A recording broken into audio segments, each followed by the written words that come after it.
So a very good morning to all of you. And first, thank you very much to the PV Forum for inviting us for this session. We hope we'll be able to contribute our thoughts on this nice platform. So I think you all will agree with me that today there are unstoppable discussions around green epoch. So we all are talking about green energy. We all are talking about green mobility. We all are talking about green era, right? And in this slides, I'll try to give you a flavor of green trends around mobility industry also. So here will be the flow of the presentation. So we will be starting with India automotive market versus global market, specifically year till date in 2024. Then we'll have a look at structural new India, on which the pillars of new India would be specifically related to, again, PVs. And then we'll have a look at macro story and vehicle trends and a few segment trends. So I think undoubtedly, 2024 is a challenging year. So half of the world was voting. So we had election in almost 80 countries. In India also we had elections, and clearly there was a lot of political uncertainty across the globe. So if we see, there were a lot of geo instability in terms of wars. We had Russia, Ukraine going on. We have Gaza, Israel going on. Apart from that, there have been EV price wars, not in India, across the globe. And apart from that, we had China exports pushed back because of the increase in tariffs against Chinese cars in US or in Europe. And then in Japan, we have a Daihatsu Toyota episode, because of which in Japan, the sales really declined. And then in ASEAN, there are a lot of financial crises. So overall, if you see, globally, the markets were up 2.3% in the first 7 months of this year. And if you see India, so India in first 7 months in PVs were up by almost 4.7%. So it means that India is doing better than the global trend. But now the question is, I think we have been talking about it from the last year onwards, that if you compare pre-pandemic 2019 global sales versus 2024, which is estimated, so still the global automotive market won't be able to touch the pre-pandemic numbers. So clearly will be down by minus 1.3%. So, and I think you can still see a lot of markets are in red. Surprisingly, India is really outperforming in terms of automotive sales growth. On one side, it is great, but it also shows that the market is overheated, and I think in last 2-3 months, we have already started seeing the impact on demand. We have seen there are a lot of sales pressure, the discounts are really booming up. And maybe, that's a word of caution from our side, that it's not going to be a cakewalk for rest of the 2024 and 25, because a lot of demand has already been pre-booked in our last years. So then, but it doesn't mean, that India is not a great market. Obviously, in long term, we clearly see, India is one of the fastest growing markets. So if you see, India, is expected to move up from 5.2 million units in 2025 to 8.3 million units. Now, what's interesting is that if you see the other markets, so almost every market is declining. So if you see Japan going down from 4.8 to 4.2 million, if you see Germany going down from 3.3 million to 3.1 million by 2035. So clearly, India is an outstanding market. So obviously, and moreover, if you see the growth of India vehicle sales in the total global market, so the share of India will go up from 5% to 8%. So interestingly, we are at a good time in India, where we are seeing the market really growing. And what's more important is that if we see today India, we are roughly at around 2,500 GDP per capita and almost a car penetration of roughly around 36. So basically, if we go back and see China, so China was at 36 per thousand. So China, when they were at $2,500 US, so they were roughly around 2009. And by that time, in just 3 years, their GDP per capita moved from $2,500 to $4,500. So though India will not follow the same trajectory, we will take much longer. We will take around 7 years as per the economists estimate. So by 2030-31, India would be at 4,500 GDP per capita. So when China was at 4,500 GDP per capita, their car penetration was 43. Whereas today, whereas in $2,500, their car penetration was just 17, right? And we are already at 36. Maybe one of the reasons is that we sell a lot of small cars, whereas in China, there are a lot of C and B big cars, right?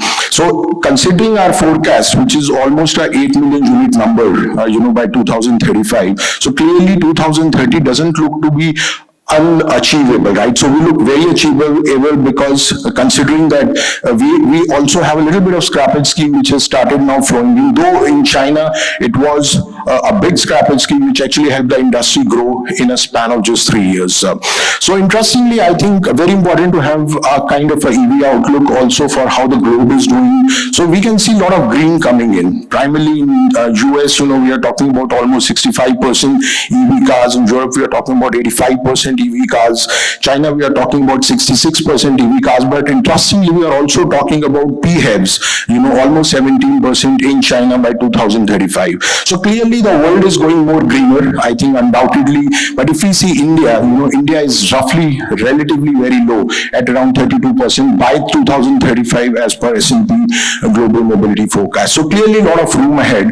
And the biggest worry is, even if you see 2035, these are the markets, South Korea, Japan, primarily from where we have a lot of OEMs, our parent companies. So India clearly is depending a lot on non-electrified models. It may be ICE, it may be ICE stop, it may be mild hybrids. So you can see green, yellow, and blue. So India is clearly very high on that. So I think there is something. Maybe we are on a more riskier path also because our market is like that. But somewhere, hybrids and EVs may have a great role to play, and we may have a more painful transition from ICE to EVs relative to the other big markets. So coming to the structural reforms, a very important. So I think today we see India is one of the fastest growing economies. So we can clearly see the service economy in the red really going up. And if you see, as India moves towards 2050, as the service economy booms, so we will have, low value jobs from agri and manufacturing going on to high value jobs, which is more based in service economy. So on the other side, we will have a massive shift of people from rural market to urban market. Primarily we are talking about almost 400 million people. It is almost equivalent to the size of US population, which is going to get into urban markets. So again, urban is going to play a very important role going forward. So when we talk about saturations, obviously key metros may be saturated, but I think we should not forget about new smart cities which are coming up, or the extension of these present urban cities. So clearly, in terms of GDP, we are expecting, again, all economists are S&P Global Economic Forecast. So we are talking about GDP really doubling from 3.6 trillion to almost 6.7 trillion by 2030. So again, very important, if we see post-pandemic, the ratio of investments to GDP has really gone up. So a lot of capital inflow is there in the country. It may be through, through the companies which are investing. It may be through equity. So one thing is there, that if we talk about the growth contribution, capital is going to play a very important role. And interestingly, we are sitting at a juncture, where we are seeing a lot of investment flows. Then another big thing is efficiency. So we have seen a lot of economic reforms by the present government. It may be GST or other structural reforms, which have been taken in terms of digital infra. That's really going to support our economy. In terms of physical infra, that's also building up. I think we are seeing nice national highways. Pune Airport, I think, was pretty nice. I arrived yesterday. So I think overall we see a lot of capex is expected to flow. So now this time, in last decade, it was more from government. In next decade, it's going to be more from private companies, because we are seeing that private companies are sitting on healthy balance sheets.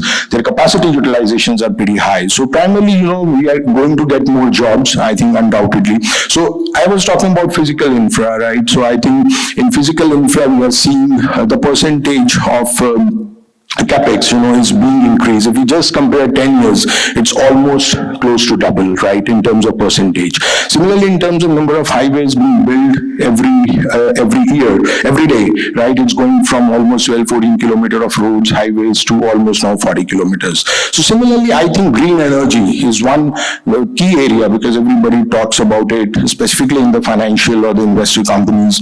And I think India is moving on the path, towards renewables. I think we are talking about almost 14-15%, and I think that's the vision of government also. And in green case, the renewables will come to around 30%. I think even our energy consumption of our average Indian will also go up, as our markets get matured. So again, one of the big challenges today for industry is that on one side, the total cost of ownership is going up, right? And on the other side, the average selling price of the OEMs have gone up. So obviously it's because of multiple reasons that a lot of SUVs are coming. We have more of compact hatchbacks. But overall, if we see, like even if we talk about Maruti Suzuki, we have experts, heads of Maruti sitting here. So if we see like Suzuki, almost 1.5 times their average selling price gone up. Toyota went up, right? Mahindra went up. So overall, it's becoming a little challenge, maybe for the first time back, which is almost more than 50% in our market. And clearly considering that India is at a very, very low penetration levels of 36 per thousand. And this is also supported by a lot of Google trends, right? What we follow.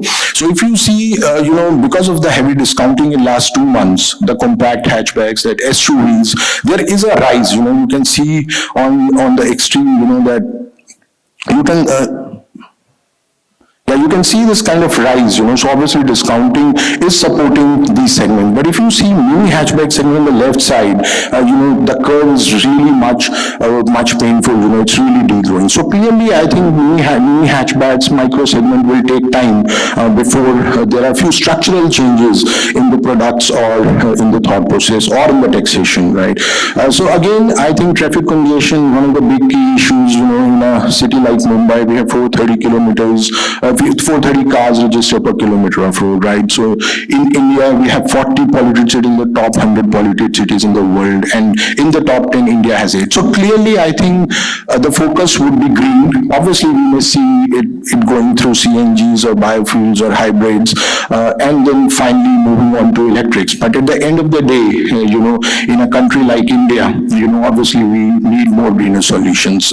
So then from a short-term perspective, what we are seeing is that now the credit growth rate is coming down. I think all charts are showing that business confidence have started coming down, right? But interestingly, manufacturing is going up. So it's somewhere we can say or correlated to PLI schemes, which Indian government is announcing. Because of PLIs, the manufacturing sector is really getting a big push. And on the other side, consumers still looks pretty happy, and they feel that India is really growing. So on the other side, I think across the globe, we will see rate cuts starting from Fed to Bank of England, right? And in India also, we may follow the suit. And maybe lower interest rates are very important in a country like India.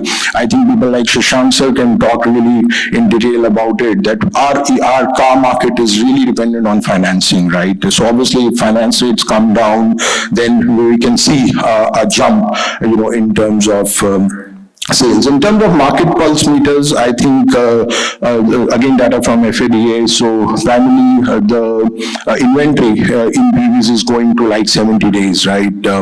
Similarly, we talk about discount trends, so that's also going up, so almost now 2 to 3 times of what it was happening last year, and dealer liquidity is relatively lot under pressure. So clearly, I think market pulse meter also doesn't support, good demand in second half. So this is our MPI, S&P MPI index. So if you see here, we are talking about increase in commodity pricing, and similarly, if you talk about crude oil prices, we do expect that crude oil prices will reduce next year, but will again start going, up from 2026-27 onwards, and that's primarily because once the demand dips, the oil pricing is also expected to dip.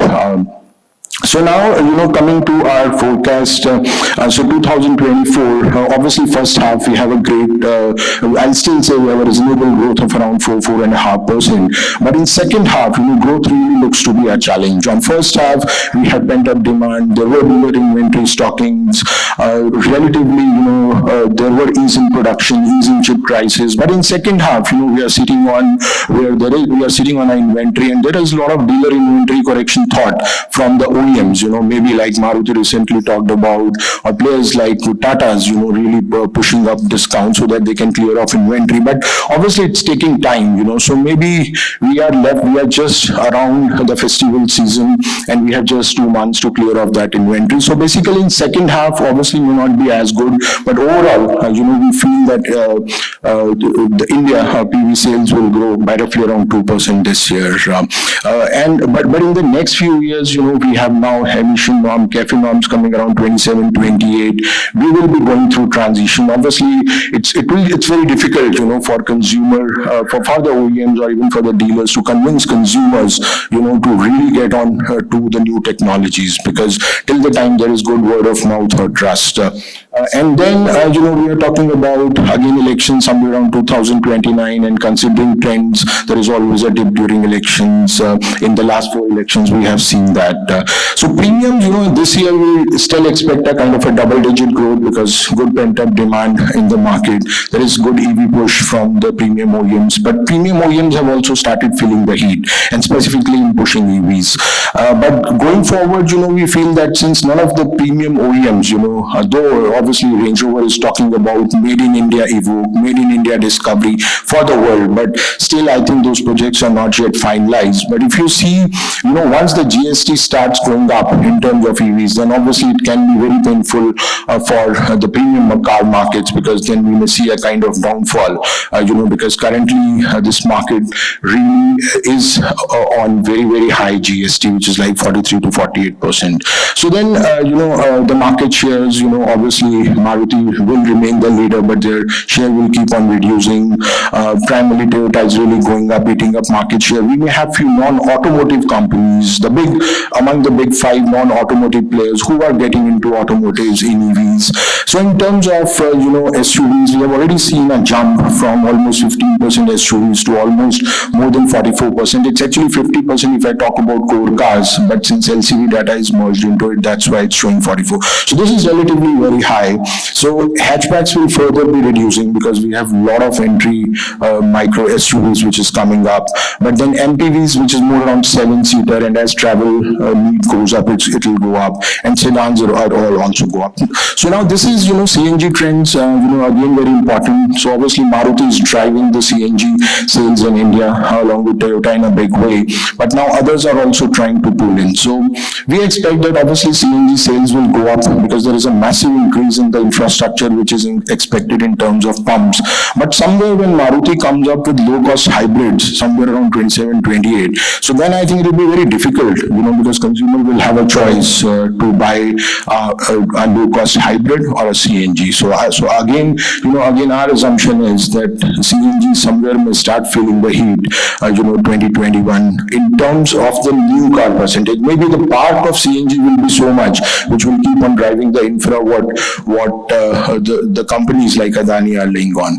In terms of diesel, obviously still there are a lot of diesel lovers in India. I think Mahindra is the best to talk about it. But we feel, diesel is a dirty fuel today, and primarily OEMs will also try to move away from it. It's not a tax friendly where governments will try to give special tax reductions. Even our ministers have been talking about penalizing diesel cars. So somewhere, with development costs going up, we feel diesel will lose its life, and that's a global trend, right? So which we feel will follow in India too.